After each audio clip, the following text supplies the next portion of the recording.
I am Caroline Hines, film critic and journalist, and this is one of my interviews that I'll be doing for KCrush American Magazine, which I cover the Busan International Short Film Festival.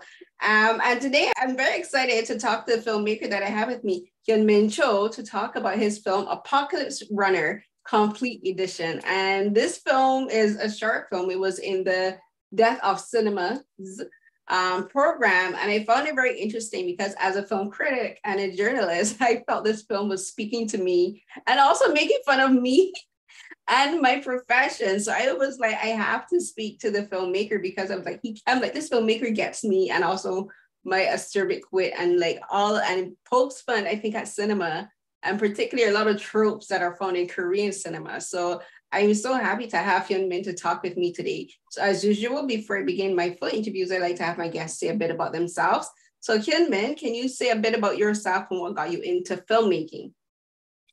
Okay, Carrie, thank you for a great intro. And yeah, so I'm a Hyun-min Cho from South Korea. I'm an independent film director, and I'm working as a script writer now. And like actually, exact 1 week ago, my first book got published. So so I became a I can say I became a sci-fi writer now. A novel. So Yeah, that's my... So congrats on that. Yeah, thank you. Yeah, like that's exciting. Well, your capsule is very fluffy. So the first thing I have to ask you about this film is, as I said in the intro, it's clearly talking about film critics and how film critics can become or can be very overly critical, especially from the perspective of a filmmaker. And me as a film critic, I'm always trying to, when I do critiques of films or even shows, I'm always trying to be as objective as possible, and not, even when I'm writing a review, like even if it's for a film that I don't like, I try to be as objective and as respectful as possible. But there are, there are times where filmmakers do talk about getting negative reviews, you know, and they talk about negative reviews as saying, you know, like the writer, the critic doesn't understand the film, or the critic can be too mean. So I want you first to talk about, as becoming a filmmaker and making the choice to become a filmmaker, like what were your thoughts on the possibility of receiving negative reviews? Because no one likes to be judged, you know, no one likes their art to be judged. And when you're going into a field like film, you do have to keep in mind that you're going to be judged by film critics and also by your audience. So talk about that perspective of filmmaking first, like going into becoming a filmmaker and thinking and preparing yourself to be judged. Yeah, so okay, I will let her out. Like, what is your cat's name? I have to ask. Yeah, so she's she has a name from the movie, the Mad Max Fury Road. So she's name is Furiosa. Yeah. Oh. I call her shortly Fury. Yeah. Okay.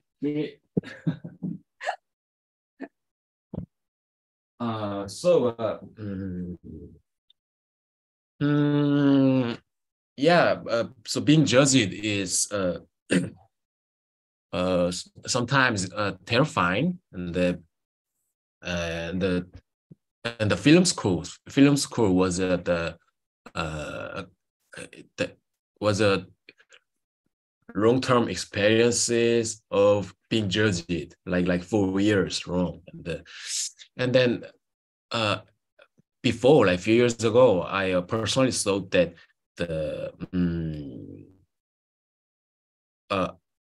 so I changed my mind like 3 years ago. Like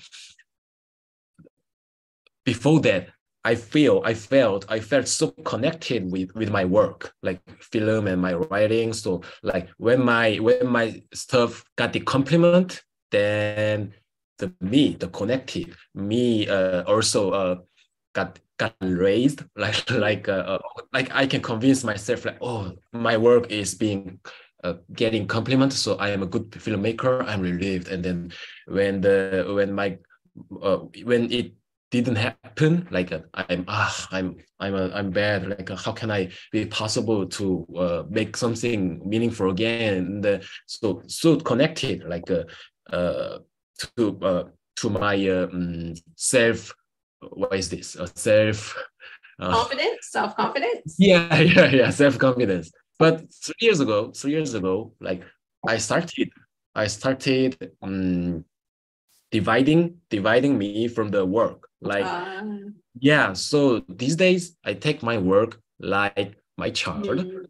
It's like like let's say this, like there can be two versions of parents. Like one version number one, when my child are getting compliments from others. Ah, you're a good girl or good boy. Like wow, like you're so smart and you're so good. Like, and then the version number one, parents like, oh, my child is getting compliment because I raised that kid well. I'm the real good and I'm the real great one. I'm the great parent. And then version number two is like, okay, my kids are getting compliments from others, but that's what these kids earned by herself or himself.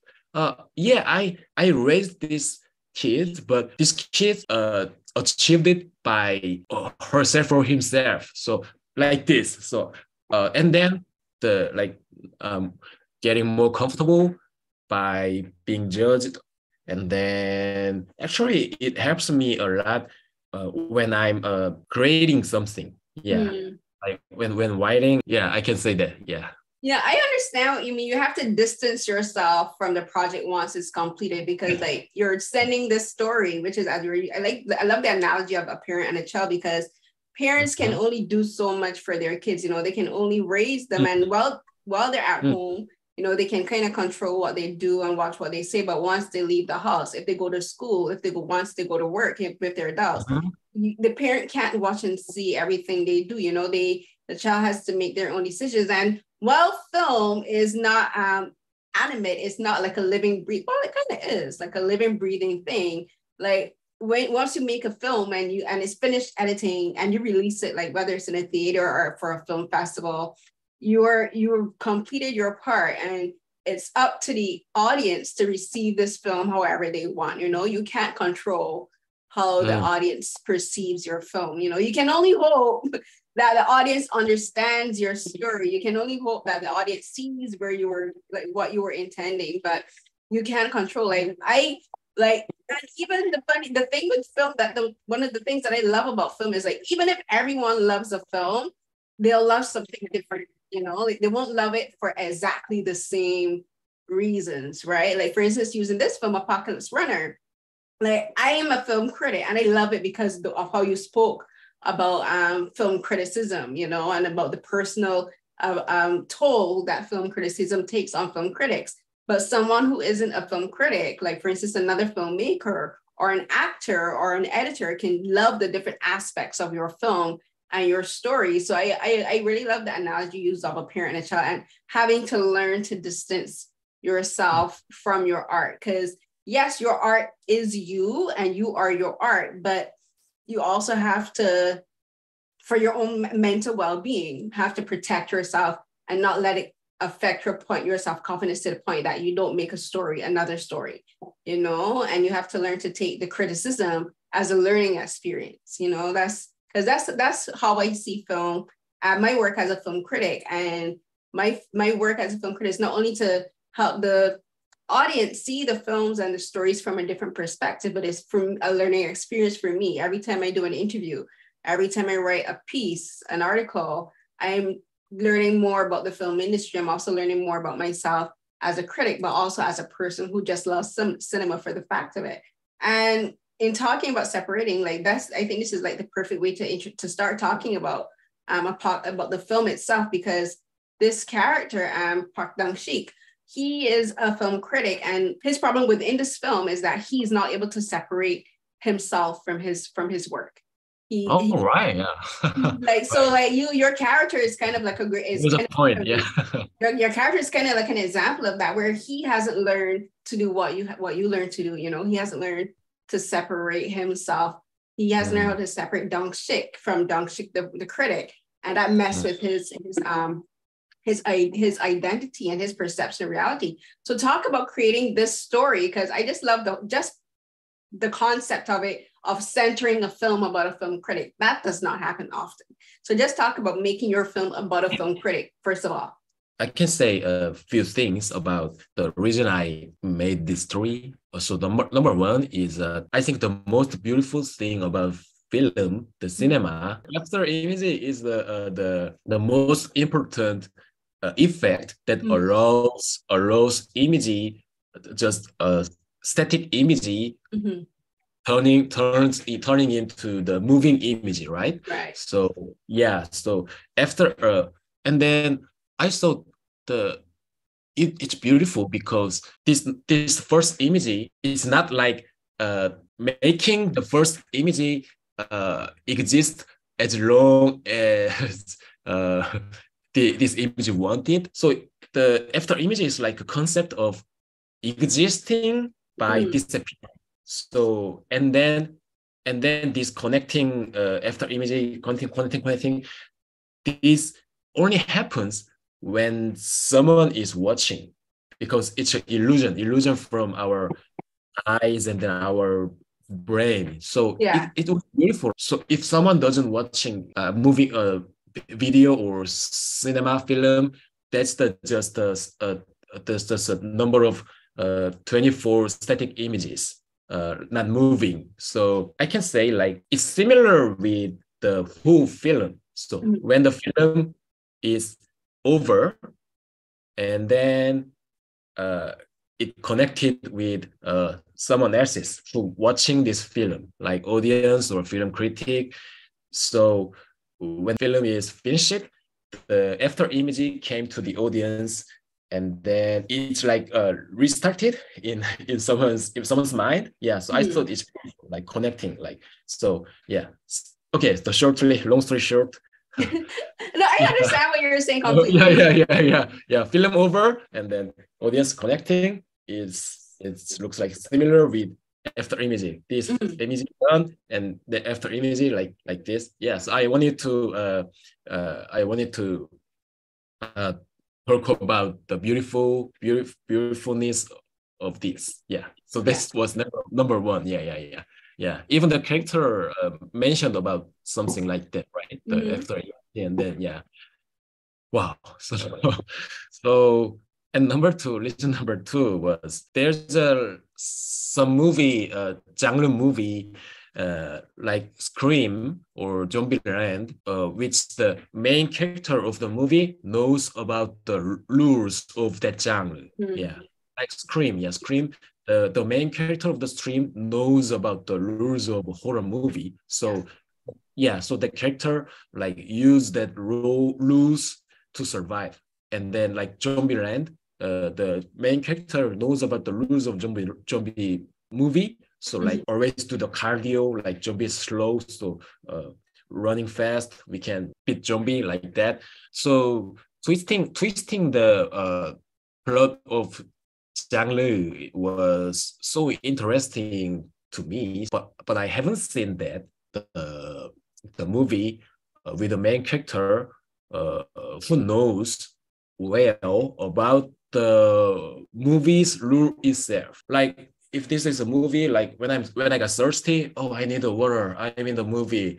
How can I get the water? Okay, let's be sad. Like when the people are sad, there's always raining. So I'm crying, and then there's a raining. And then oh wow, I got water. Like I wanted to watch those type of the scene from my movie. So I wanted to, and then I found out that the film critic would be the perfect the profession to make those scenes. Yeah. So that was the reason. Yeah.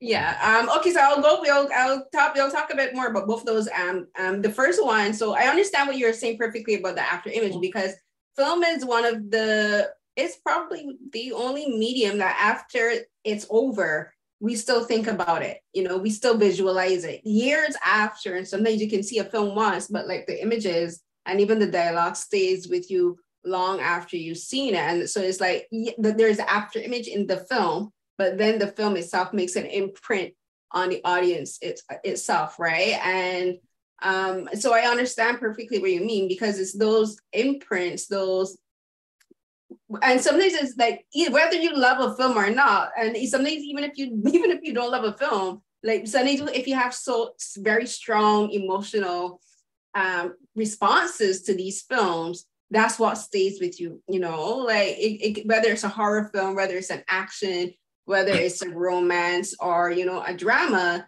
like these images stay with us. The emotional connections that we attach to these images stay with us. I love that you use that as one of the reasons for creating the film, because that's something that Dong-sik says a lot, that's mentioned a few times in the film, where he talks about the fade out, where he feels like in the world, like if the camera fades out, if the story fades out, he's going to cease existing. That he's no longer going to be a part of this story, and he's wondering what's going to happen next, but he's also kind of commenting on how a lot of filmmakers use the fade out as almost as a way of maybe not completing a story or completing a scene, where it'd be like, okay, we don't know what to do, so we'll fade it out and then start over and then start somewhere else. So like what he said was like, not the fade out. I said the same thing. It was in the cinema, and I said, not the fade out. And so I thought that was it was both very funny, but also very poignant in how you're associating the way how once the story is over, or the fade out, how the audience or the critic can be left wondering what's next. Like a lot of times we watch a film and be like, oh, we need to have a sequel because I need to know what happens next. And it happens a lot with particular genres of films. And I will talk about the different genres of films that you touched on in Apocalypse Runner. But then for your second point, where you're talking about making it about a critic and about someone whose profession you thought was perfect for this story, I've been since I saw this film at the festival, I've been trying to rack my brain to think of if I've personally ever seen a story about a film critic, and I honestly can't. Or or where the film critic is centered and making it about someone who understands the rules of filmmaking. And I love films like you mentioned, Zombieland and also Scream, both films that I've seen, both films that talk about understanding the rules of survival in these situations. If you're in a zombie apocalypse, the rule number one, never break up, stay together in a group. Everyone has a plan, stick to the plan. One of my reasons why I love Train to Busan. Everyone sticks to the plan. Like Train to Busan is my all-time favorite horror movie. And one of the reasons I love it is because they came up with a plan and they stuck to the plan. So, and then now for talking about having a film critic of someone who understands the rules of not only filmmaking, but why filmmakers do why they do what they do in a way that regular audience members won't. That's his way of survival. Like you mentioned, him being sad means that the rain is going to start falling, because many filmmakers, and not just filmmakers, but writers of novels and books use rain as a symbol of being sad, as a symbol of being depressed, as a symbol of being, feeling lost. So he's like, if I need to get sustenance in this world, I'm going to be as emotional as I can. I'm going to be as sad as I can, so that I can get water. And then and then one of my favorite things, again, we're going to talk about genres, is the sword fighting. The rules of sword fighting.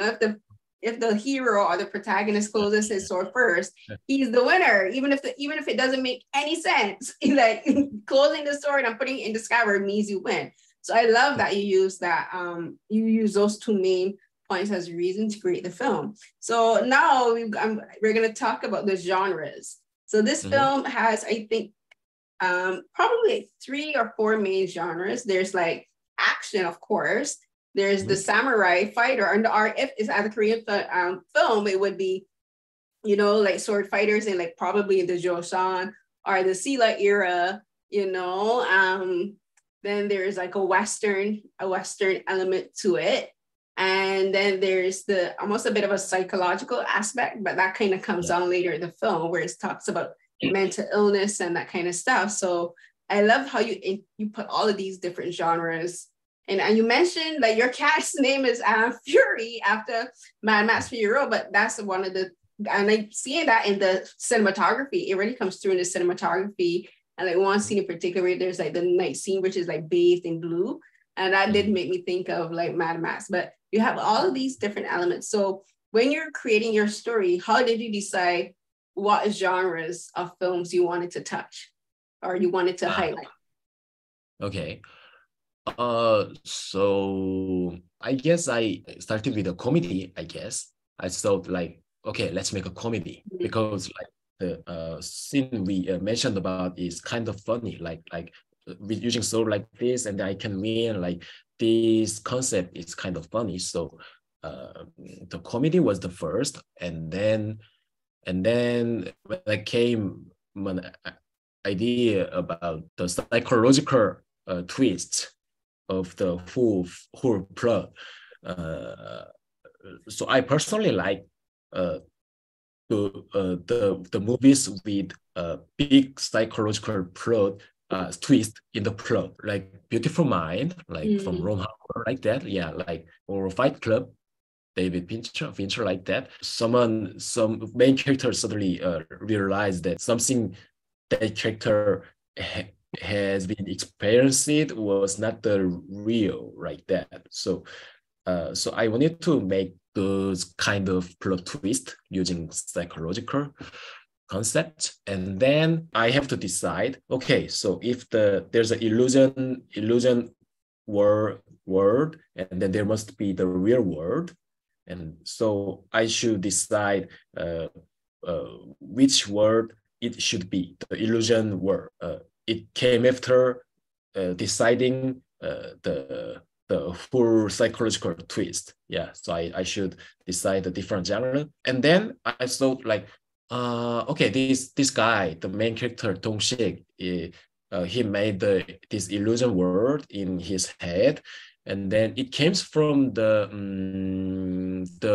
like hating himself, like, like I got everything wrong. And then she left, my beloved wife left because, or like I failed because I lost the sense about the dividing, the separating reality from the film. So he hate himself and he's lost in his mind creating world. So I wanted to make a like a wanderer.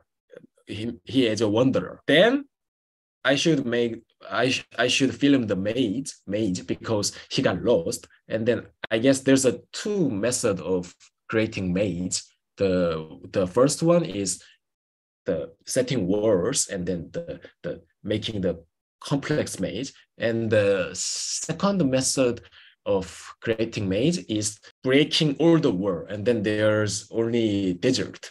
When there's a desert, we can't find the way, and that's the another maze. So the first scene of this movie was desert. It shows he lost his way in his mind, and then the genre, the post-apocalyptic genre, follows. So the most important the movie that I wanted to show the respect and my love homage was actually the Six String Samurai. Yeah. You watched that movie? No, I've heard of it.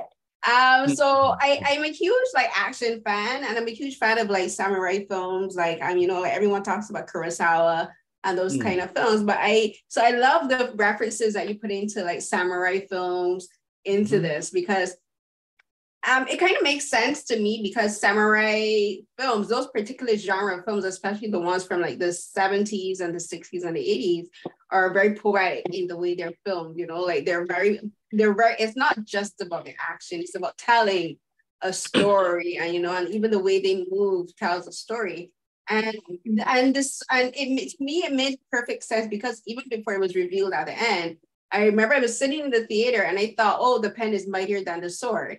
And as a critic, he had put down his pen. So it made sense in my head. Of course, he's going to pick up a sword because he's battling within himself, you know. And as you're saying, he hated himself. So he's going to pick up the opposite of a pen, you know, which is a sword. Yeah. So he's going to go for a samurai sword, which is like the most deadly form of a sword. And it's also the most poetic version of a sword, I guess you could say, because they're so lethal, but they're also beautifully made. So I love that you reference like those kind of films and in within Apocalyptic Runner.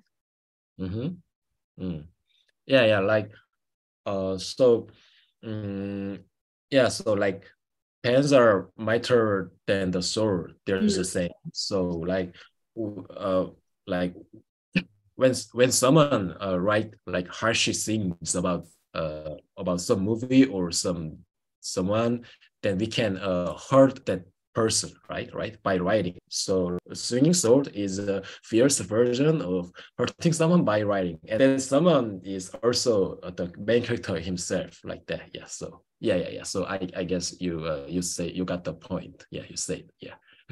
Yeah, and one of the other aspects, so we talked a bit about samurai being an influence for this film. I want to talk about something I always puzzled. I'm so happy that I'm actually getting to talk to, because it was something I wish I was hoping to get to ask another filmmaker about.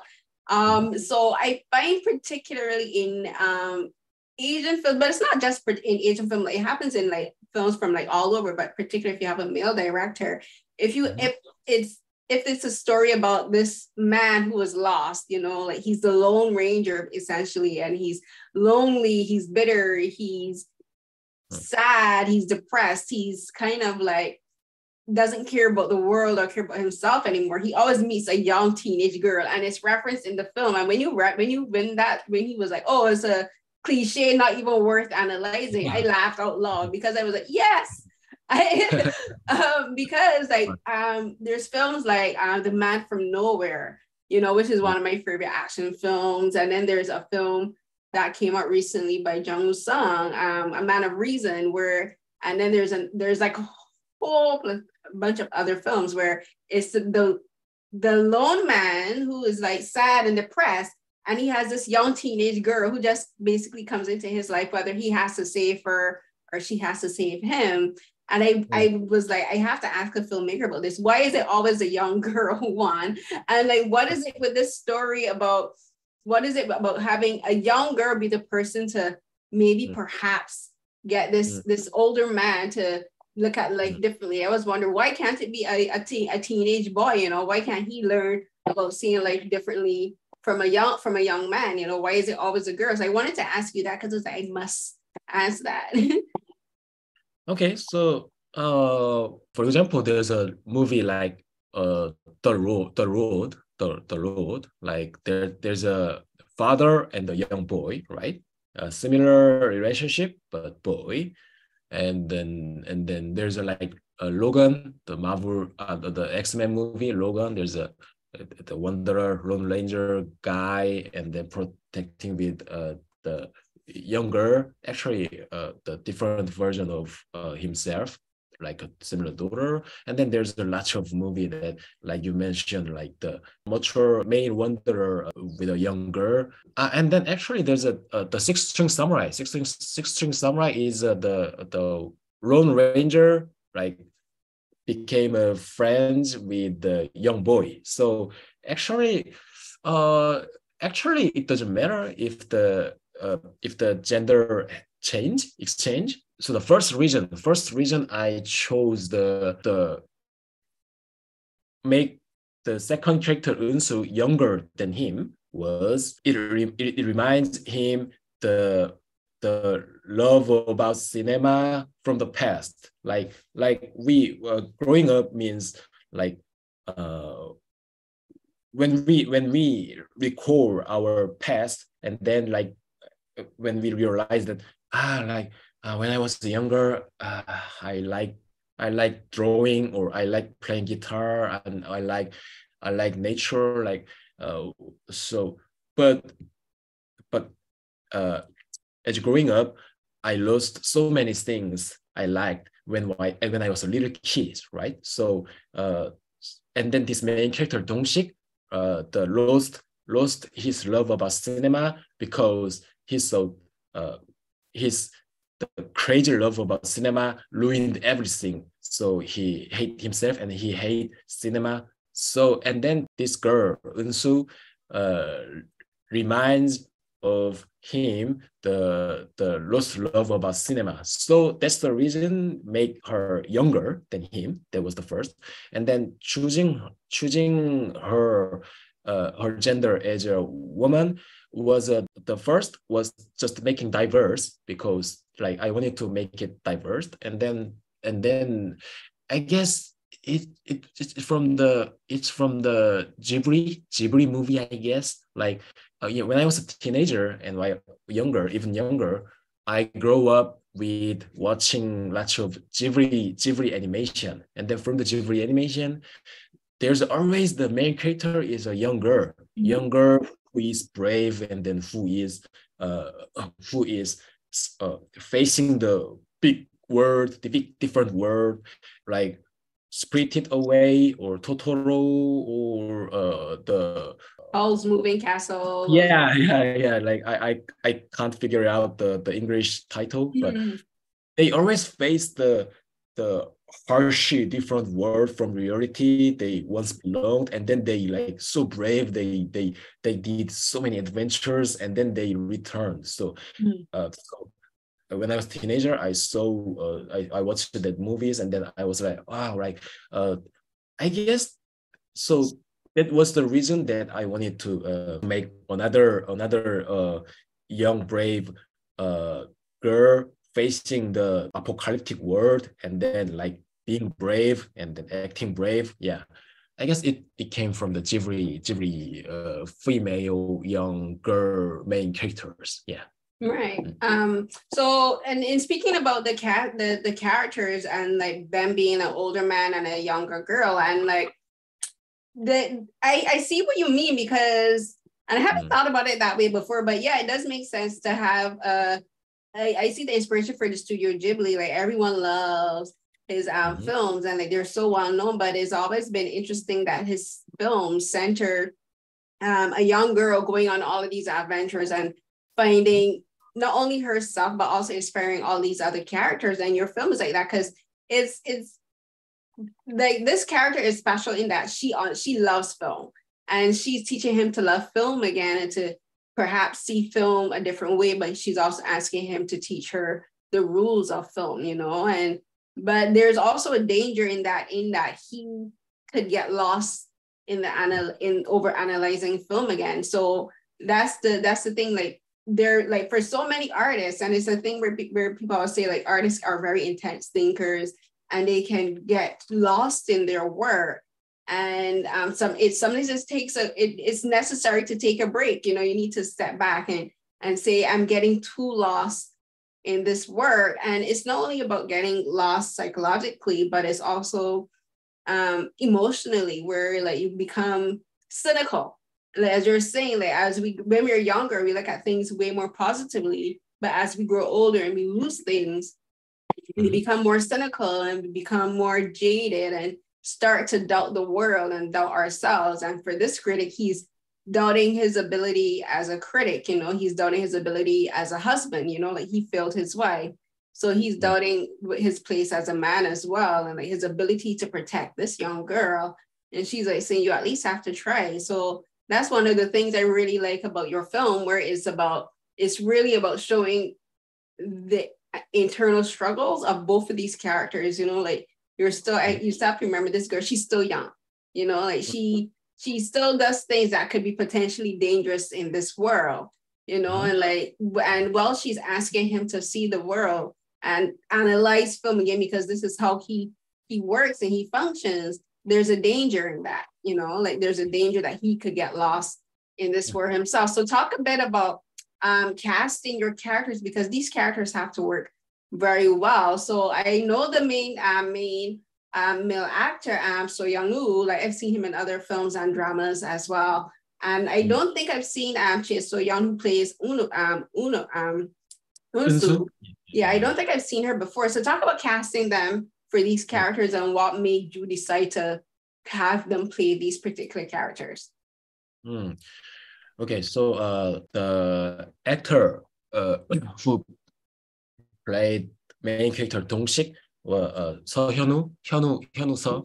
My previous short film, I worked with him at the film also. Yeah, it was the title of the film was 60 Theater, and then the Hyun-min Cho's role from that film was King Arthur. Yeah, so he was he was the King Arthur on the journey finding the Holy Grail. And then I liked his acting so much, and then I wanted to work with him again. So that was the another reason that I made this movie. And then so there's a lot of the exaggerated like acting in my movie, like almost like a comic book. And then there must be something like there also the acting that really serious is also included. So Hyun-min Cho has the wide range of acting. So like he could do the serious and the realistic acting, and also like exaggerated like comic acting. And then I loved it so much. Yeah. So that was the reason I cast him. I worked with him. Yeah. And then the female actor who played the Eunsu, the young girl facing the world, a harsh world. She's name is Choi Seoyeon. Yeah, so Seoyeon Choi. And she was 14, I don't know, 14 at that time, 13 at that time. So really, she was really young. And then I wanted to cast, so it was possible that the casting the like adult who looks young, and then let her play like a teenager acting. It was also possible, but like I said, this Unsu character is himself, but lost, still having the lost love of cinema. So it's also himself, but different versions. So I wanted to cast the actual teenager to play that role. So I met the teenager actor at the time, the female actor, like over 40 people, I guess. And then she has a sense about the comic book. Yeah, she read lots of comic books, so we could talk. We communicate with that's having that sense. Yeah. And then his image is also suit with I suit with Unsu that I have imagined. So that was the reason. Yeah, I worked with her. Okay. For Hyun-woo, you said something that I thought was very interesting, where like you said in your previous film, he played King Arthur in Search of the Holy Grail. I thought it was kind of funny because in this new film, Dong-sik is coming kind of the same way. His character is in search of his holy grail of filmmaking, you know, and I kind of think that that's an interesting parallel in the characters. And also like he has an extremely wide range as a performer. Like he can do quick changes in his emotions very quickly. Like he goes from comedic to very sad, and then very angry and intense very quickly, and all of those things coming to play in this film. Like this character, he's so emotionally disconnected from reality. He's going through all of these extreme emotions very quickly, you know, and especially when he's talking about film, like he has all of these intense emotions about film. Like he loves film, maybe even just a bit too much. You know, like maybe he loves film just a bit too much, and that's probably why he is the way he is. And that's why he disconnected from reality and started seeing the world as a film, because that was the only way he could relate to people and to the story. So I wanted to ask you about now in talking about relating to the story. So there's the villain of the story, and there is the philosopher king. And the philosopher king is this king who has banished art, you know, film and poems and books and poetry and that kind of stuff. And like, and I thought it was, I don't know if you had intended it, but like, I live in Canada right now, and but it's in America, like there's so many issues with regards to free speech, you know, and how and censorship, you know, and like people trying to censor art. People are trying to censor stories by Black people and or other people of color and like people from like the LGBTQ plus community. So like that was another thing that really wanted me to talk to, because this is something that has happened throughout the history of the world, you know, like politicians, kings and queens, prime ministers, ministers, abolishing the freedom, not only freedom of speech, but destroying art, you know. And I know like South Korea had a history of that, not only during the Japanese occupation, but during the dictatorship and just afterwards, where I can't remember the name, but it was the president before President Moon, I believe, where like she blacklisted a lot of filmmakers and a lot of artists, you know. And I wanted to ask you if that was kind of something you were in a very subtle but in a very smart way talking about how art can be criminalized, you know, how, and the people who talk about this art, like filmmakers and writers and critics and the people and artists and the people who create this art and who love this art are chased, you know, are criminalized and then made to feel like they don't belong in society, you know. And that's kind of where Dong-sik is, like he's looked at as a criminal for loving art, for loving film. So I wanted to know if that was kind of like what you were intending to discuss in that particular aspect of like the philosopher king and banishing the tapes and that kind of stuff. Okay, so philosopher king, yeah. Well, before answering that question, would you mind like if I show you something like? Oh, sure, go ahead. Yeah, like because you mentioned it before the question. Yeah, this is the Holy Grail from. Yeah, you have a prop. Yeah, from the movie Holy Grail. Yeah, yeah, I have yeah, like Hyun-min Cho was like tracing this Holy Grail in my previous film, 60 Yeah. Yeah. That's so cool. I always that's one of the things about working on film sets. You can take home props. Yeah, and then there's one body always next my desk. The yes, Mr. Score from the first scene of my movie. Yeah. So yeah, like it kind of made me think of Hamlet. You know, in Hamlet where he talks to the skull in Hamlet. I saw the skull and that was the first thing I thought of. Hamlet. Hamlet, yeah, Hamlet, yeah. Like what was it? The European tradition that putting skull and the flower and the glass and something fragile in the Vanitas image. Yeah. Ah, okay. What happened to the top of his head? What happened to the top of his head? There's a hole. Yeah, there's a hole. Yeah, the bio philosopher king. Yeah, like so he's a cinephile of love cinema, and then he got banished from the philosopher king's territorial, and then he died, and then the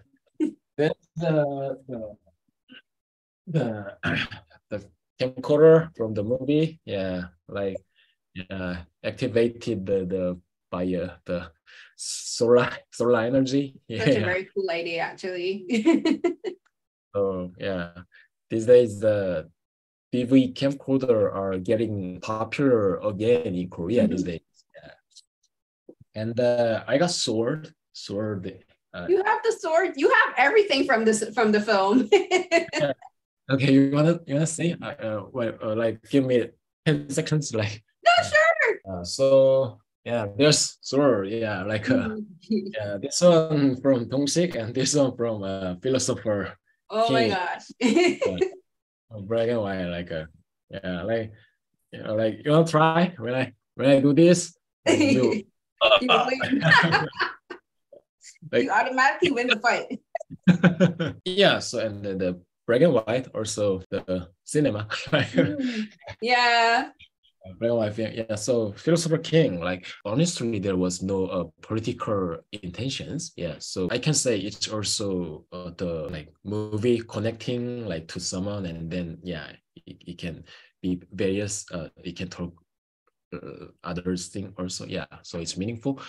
So choosing philosopher King is it came from Plato. So the practical reason is the if this Dong-sik made the illusional world, the most important truth about this illusion world is this world created by hating feeling of cinema. Yeah, because he lost his wife by craving too much into cinema. Like yeah. So cinema has to be not allowed in this illusional world.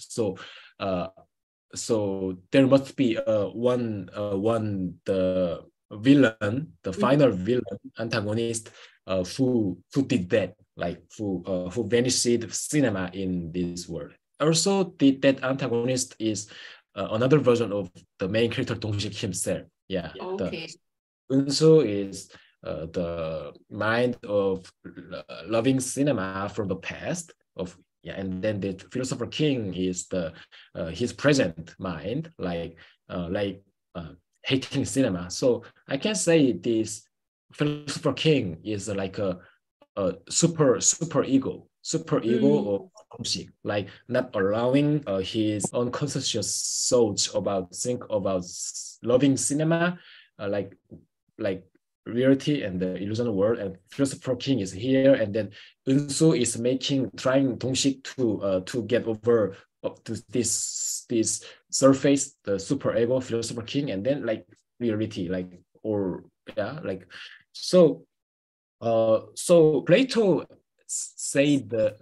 hated the kind of art because he believed the most the important truth is idea, and then reality is just the replicant of this idea.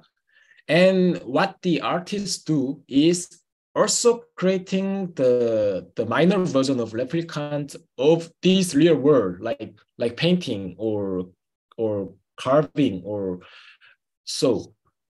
Idea similar with idea, and then minor version, and then so Plato so art is making people far away from the real truth. Yeah. From reality. So I thought like if Plato was came back to this modern world, and if he watches cinema and he got mad, he will be losing his mind, because cinema is the movie is the perfect visual replicants of real world, right? Moving the images, so like, and then he also mentioned about the cave. The cave, like there's a captive in the cave. They haven't seen the real world and the real sun. They are just born and raised and live their full life in the cave, and they watching the shadow from the outside, and watching the world. There's a moving shadow, and then these captives think that this is the real world. This shadow of human, shadow of horse, these are real world. So Plato said they should awake, and then they should awake and get out of the cave, and then they should watch actual sun and actual real world. And this cave thing he talked about reminded me of the theater. Theater looks like a big cave, and we are actually going into that big cave, and then we watching the exact shadow from the words. Yeah, like Plato said. So if Plato came to visit, if Plato visits theater, he got mad again. Like, what are you doing here? Like, why are you all insane? Yeah, why are you gathering here inside of the big cave and watching the worlds from the shadow of the reality? So I thought the Plato will be the perfect antagonist of this movie. Yeah, because he will banish the artists, and then the I guess the most hateful art form for Plato must be cinema. So it matches with Dong-sik hating himself and trying to hate and trying to forget and get away from cinema once he loved. Yeah, so that was the reason. Yeah. Yeah, I think you look at film from a very philosophical point of view, right? Like you and I love that. I love that you have all of these ideas about philosophy and also human behavior and psychology, and you put it into this film. And the thing like that you're saying, and you said it, but it literally just clicked for me where you said like we are like what Plato was talking about going into the cave. Like we go into this dark auditorium to watch these fictional stories play out on screen. Before they would be like an hour and a half. Now films are getting longer. You know, films are 2 hours, 3 hours, 4.5 hours, and we're spending more and more time in these dark caves watching these cinema and watching these stories instead of experiencing the world. And the other thing is like, and this is where Dong-sik is very similar to what you're talking about, where like people become very immersed in the stories they're watching. They become lost, and they even take on the identities of watching these stories. You know, like we say we're fans, you know, but then there's like the super fans, like people like they mold their identities about being super fans of these franchises. Like for instance, like there's the MCU where people like they're super fans of the Marvel films, you know, they're super fans of anime, cartoons, you know, of manga, you know, of manhwa and webtoons. Like they become immersed in these fictional characters, in these fictional worlds. And the only way they can relate to the outside world is if they find other people who relate to these fictional worlds, to these fictional characters the same way. And that's kind of where Dong-sik is too, because Dong-sik doesn't really have anyone to relate to him. You know, he can't really relate to people who see and love film the way he does. And that's how he became, I kind of saw it, that was my interpretation. Like one of the reasons he became so lost in film is that he was trying to find people who loved film as much as he did. And that's where he got them on. Like in the film, he's referred to as the swordsman, you know, like his pen became so brutal, you know, his pen became so vicious and so violent that he cut down. He was just like, you know, criticizing everything, and he stopped criticizing film because he loved film. And the more he hated himself, the more he took it out on the film, you know. So like your film is like really talking about how the more we hate ourselves, the more we hate the world and the things that we love the most. So I think that's kind of a lesson where we have to learn to step back. You know, we have to learn, if we're becoming very obsessed about something, the thing that we love the most is the thing that we end up hating the most. Being a film critic, I've had the experience, times where I think, I remember I feel like I was like, you know what, maybe I need to step back, because I felt like I was becoming too jaded, you know, or too critical. And that is something that I worry about personally. I always wonder, am I being too critical? You know, am I being maybe too opinionated? You know, and so like something that I learned to do for myself, where is I only review films that I'm interested in, you know, that I find that I really want to know more about. So that's when I would write about a film, or I'll do interviews like talking to you where I'm really interested in the story and in wanting to know what inspired the filmmaker to make this story. And for Dong-sik, he didn't get to that point, you know, he didn't learn how to step back. He didn't know how to separate himself from his art. He made film criticism his identity. And I think your film talks a lot about learning to step away. And for you, like, what did your film teach you about maybe perhaps loving filmmaking too much, or perhaps loving art too much? Okay. What you said also can be a truth, I guess. Yeah. Of course, there's always both side. Loving too much can be a good sometimes and can be a kind of bad sometimes. So everything has two aspects. And then actually, as I said, I'm trying to separate myself from my work. So I don't want to like I made this movie with this intention. So you, all the audience, like, hey, you should follow this lesson. This is the message I put in this movie. I don't want to do that. But the many years passed from making this movie. So let's say about so I became a different person also, like when like few years ago I made this movie, and then now. So after I made this movie and then while screening from some many film festival in Korea, and then I got the the review from the audience, from the internet, or the people. I bit a little bit shocked that there are lots of audience said or even the film director said uh this movie is warning about watching movie to critic sides. Like I'm not denying the perspective of others and you, like okay, I'm also separated from the previous version of me, and so like because because main character hate movie and he regret being too criticized about movie, so he hitting himself. So this director is telling the warning the no, do not being criticized about movie. Let's just enjoy the movie. Movie is just a movie. Let's do not think about too much. Like, don't be a critic. You're just audience. Just feel and just enjoy the movie. This film is talking about these simple truths. Like I hate film critic. Like, oh, I like this movie. Like do not be film critic. Like so many audience wrote a review like that, and I got a little bit shocked because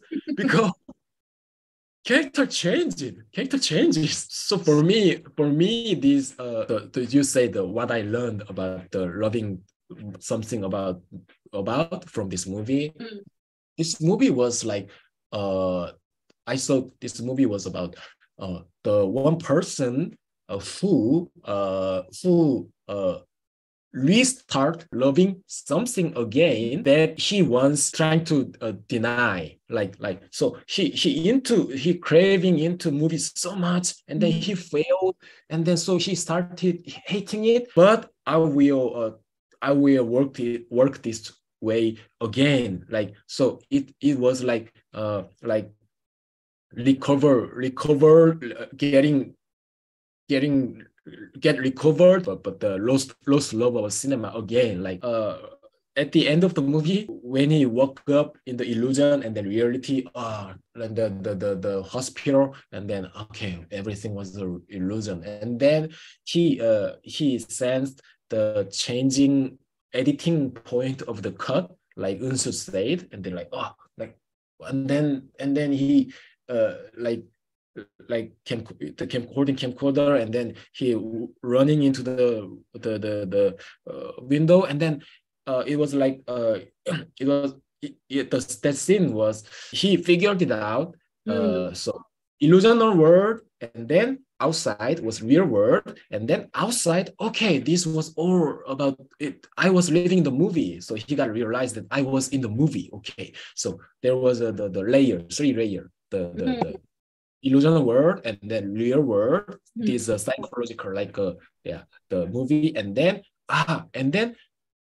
the all about this was the movie, and then there must be some audience watching us because we are moving. If there's no, we can't move. So okay, so I failed. I failed as a film critic. I hated movies so much, but we are in the movie, and then if this movie is not that good, we can still move because there's it means someone still watching us, and Yes. then like the letter from the wife, from the cover of camcorder, like cap of camcorder, like uh, uh, as long as I watching you, you're not insane. You're because you're in the movie Mm. through the camcorder, then you are in the movie. So it's about the beauty about craving into something too far away. Like someone said, like this is lunatic, but let's not.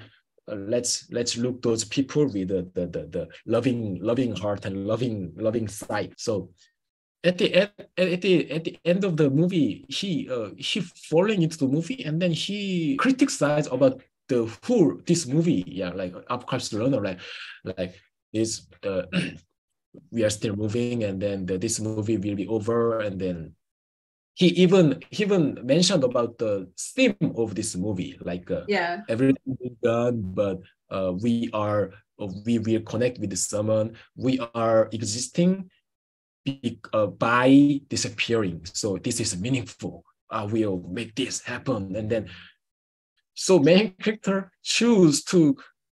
critic, make, choose to say some critic about this movie at the end of the part, but still, many audiences say like They ah, this director of this Apocalypse Runner must hate film critics so much, so he made this movie. But he chose to criticize this movie, Apocalypse Runner, at the end. But still, so I got shocked a little bit. Oh my god, so yeah, I wanted to give courage, and I wanted to so I myself was kind of mm, uh, someone who took craving into analyzing imagery from the uni mm. days, and then many students, my fellow students, said, "Oh, you're wrong. Like, you're wrong. You should uh, you should work with story more." And then so Dong-sik is kind of a little bit like myself. So uh, uh, yeah, that was I wanted to say. Yeah. No, I think it's kind of funny that people read it that way, but I could kind of see because like at the end, like you're not sure if he dies, and this is just like he's trapped in like purgatory. I the first time I watched it was like, did he die? And it's like he kind of trapped in like a purgatory of existing in this world. No. But then as you're talking, I kind of thought about it from a different perspective where it's like he's free now. You know, like he's escaped this world and he's left the part of him that had lost the love of film and lost the love of film criticism. He left that part of him there in the desert, and he set off his younger self, which is Unsu, and he's like, she's free now to grow up again, you know, to find the love of film again. So like that part of him is alive and well, and she's existing now. So I didn't think about it that way, but as you were talking about, like, okay, now I see where you're going with it. But it's kind of funny that I think a lot of people have the misconception that filmmakers don't like film critics, and I do wonder, like sometimes you do wonder, like, do filmmakers and directors take our work that we do as film critics, and you're gonna take it personally because like we're critiquing your work, and like no one likes to have their work critiqued. And like even as a writer, I get people telling me, making comments about my writing, so I understand that. But is you do, like you're saying the film isn't about hating film critics, it's about actually kind of almost a love letter to film critics, because you're saying like, I understand Yeah, what of you're course. going through, I understand like how difficult your work is, and then it's Yeah, also it was, talking, it yeah. was also embracing myself, like okay, uh, I was too craving into analyzing imagery, and I got many the many you should not do that from fellows, but it's like okay, like just embracing, and then like you said, like so freeing Eunsu, like end of the movie, he will she will make another movie, like uh uh what should I say, being freed, yeah. In inside of the audience who watched this film, yeah, it's so like connecting, yeah, so Yeah. yeah, it was a No, conclusion. I love love that. I love that about the film. I honestly, I as a film critic, I laughed. I thought the film was hilarious, and it was just like there was a moment. There was a moment at the beginning. It was like I'm offended, but not offended in a bad way. But it was kind of like in a jokey way. I'm like, I feel personally attacked because I'm like, this is about me, Like I've had a lot of the same thoughts that Dong-sik had, Like I said, I doubted myself and I wondered if I'm being too critical, if I overanalyze films too much. Like there's something I always joke where like one of the reasons I love talking to filmmakers and I love doing interviews is because I do wonder if, for instance, if a cup is just a cup or if the cup has meaning. And so that's one of the reasons I love to do interviews, because I need to know. And I need to know, what was this frame about? Like why was this shot done in a particular way? Why was the cinematography and the lighting this way? And that's something Dong-sik talks about a lot. He talks about the framing, about the aspect ratio, and like if something is vertical, it's about the progression, and if it's horizontal. And like I was like, this is me. Dong-sik is me. so I thought I really enjoyed the film from that perspective, because I was like, I too am a Dong-sik. Yeah, me too. Yeah. So I really enjoyed the film. Like, thank you so much for taking the time to talk with me, Hyun-min. This was a great conversation, and thank you to your cat for making parents. So at the beginning, you said you published a book. So what's next for you? Like, can tell people where they can find your book, or if perhaps is there a way to watch Apocalypse Runner online? Okay, let me introduce my book. I will bring it. Yes, promote your book, please. Actually, this book, so this one, yeah.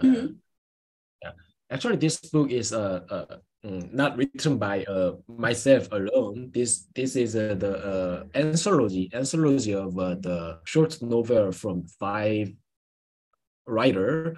They won award from Korea. So this is the it's like Korea Sci-Fi Literature Award. Awarded and like that, yeah. So 6. So I won this award at the February of this year. And then actually I started this writing sci-fi novel because of the Apocalypse Runner. I never thought we talked about genre. I never thought that Apocalypse Runner considered as a sci-fi movie, but actually, like 3 years ago, there's a Korea Sci-Fi Award, including media. This one's just another award. That award, Apocalypse Runner nominated by that award, and I got a little bit surprised that my movie was sci-fi, and then I got realized that okay, it could be, and then I suddenly realized that the Lachov movie I liked has some sci-fi sense in it. So I started writing sci-fi, and then so this one, like if you search about this in Korean in Korean bookshop online, you can order. Yeah. So my book is my short story is this one name is Samsara. Oh, okay. Samsara is the Sanskrit word about it means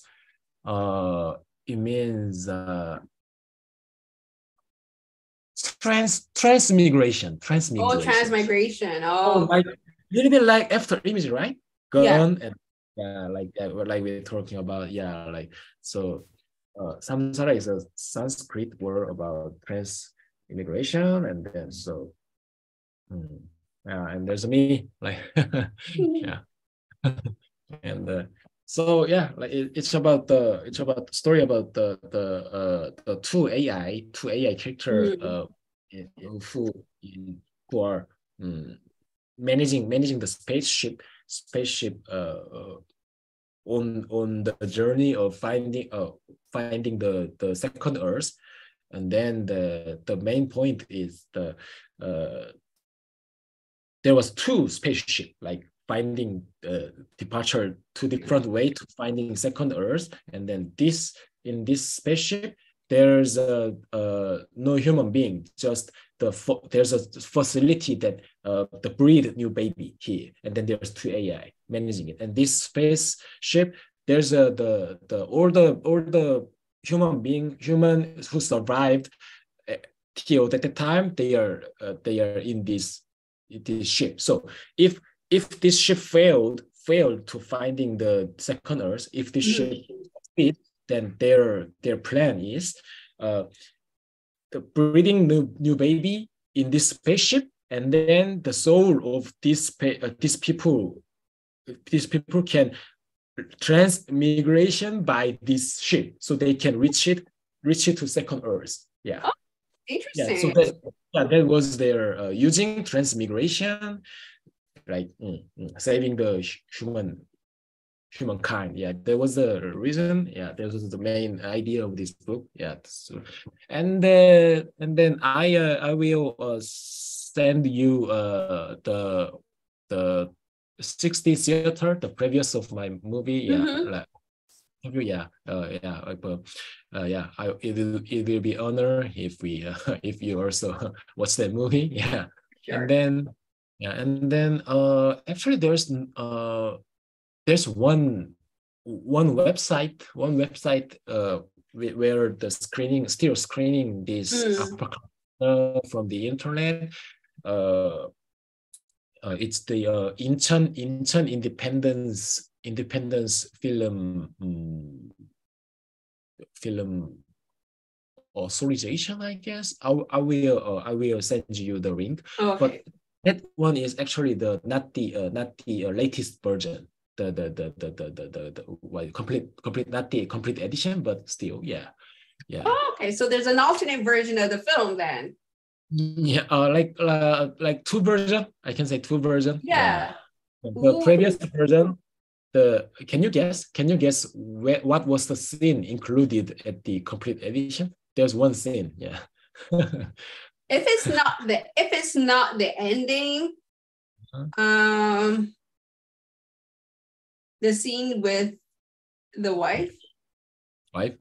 Oh, so it's quite close. The missing scene from the previous version was the what was it, the Stargate scene from the 2000. Where he enters in. Yeah, like okay. like diving into the window, previous version, and then white out, and then enter to the desert again. There was the and then I put this. There was my original. It was in the script, yeah, but I haven't read it at that time, and then I put that Stargate scene, yeah, again. Yeah. I was thinking that, and I doubted myself. Oh, before we go, I have to ask you the scene with the character. I'm talking about to pronounce Ewan McGregor's name. I thought it was so funny, and it was just like I had to ask why Ewan McGregor of all people. So Ewan McGregor, Ewan is like the sounds same with the dying word in Korean. So Ewan, yeah. So it's like in the movie, it's another rule. Like when people are dying, like I love this so much, and then I regret something, and then mostly that character say always say enough, sometimes they couldn't finish the word, but they say enough. Yeah, like Yeah. so like the Dong-sik trying to like, hey, like saying the dying word, then you will not die till finish that line, and then the dying word is yuan in Korea, so it sounds like yuan. So it's like, hey, to the dying word, it's like, hey, to the yuan, to yuan, and then he was like, actually the dying character was a huge fan of Ewan McGregor, so it's like yuan, and then McGregor, I love him so much. So I thought that scene was funny because it's one of the funniest tropes, particularly in South Korean, even in dramas in particular. Like someone will be dying and they have something to say, but instead of saying what they have to say, like the characters are doing something else. And I'm always like, you guys are wasting time. Like Sue says the same thing. She was like, he needs treatment. And Dusting's like, no, he has something to say. I'm like, if you treat him, he'll have more time to say what he needs to say. But yeah, I just thought that was funny. So I had to ask about it because it was hilarious. It's possible. Yeah, you got the point. Yeah, and yeah. My next plan is that I made I had a contract of this book company, so so my book so this one is a anthology of with other writers. So my first book combined with my story who will publish it at the end of this year. Yeah. Okay. So I will working on that project, and then also I'm writing the script, the feature film script with the Korean film making company, and then I want to make another short film or another the first independent feature film next year. I want it. Yeah. So novel and script with company, and then short film or independent feature film will be my next move. Yeah. So you're going to be very busy then. You're going to be very, very busy. Yeah, working on thank you so much again for talking to me, Hyun-min. This has been so much fun, and I'm glad that I got more insight into the film, and I hope to see I hope I'm able to see your next projects, and if I can get the book in one day translated in English, I will definitely get it. And my Korean is not nearly enough to read an entire book unless I have a dictionary to read word for word. I can read Hangul, but I don't know enough to read the whole story. But I hope to one day be able to read it. Okay, I will work hard.